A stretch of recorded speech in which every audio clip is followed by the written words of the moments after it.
It's 6:20 and it's time to take a look at your money. Hey, that rhymed.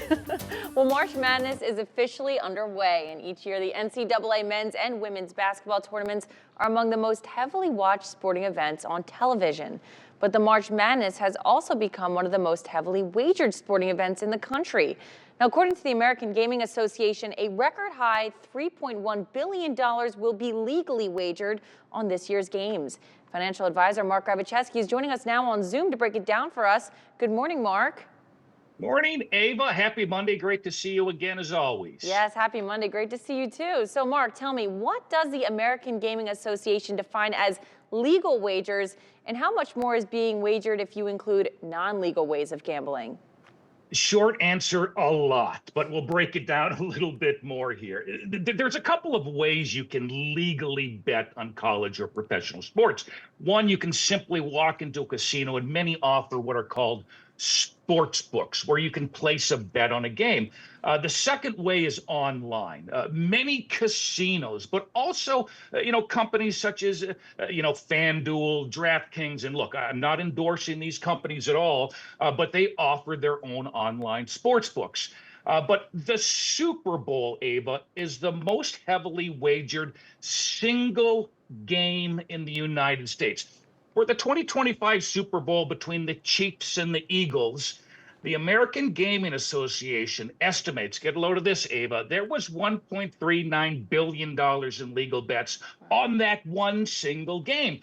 But when you include non-legal wagers, that number jumps to over $23 billion. Now, non-legal betting includes using a bookie, unregulated or offshore betting sites, casual bets between friends, or the ever popular, square pools and tournament brackets.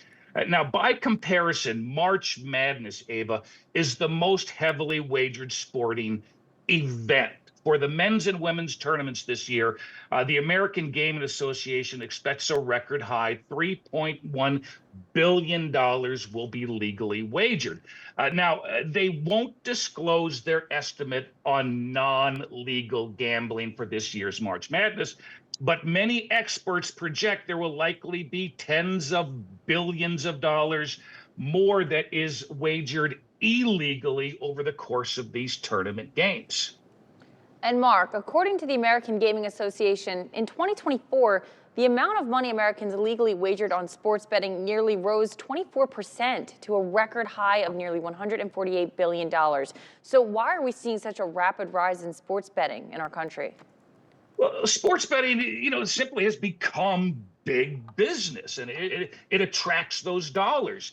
These sports betting companies collectively spend billions and billions of dollars each year on advertising and corporate sponsorships.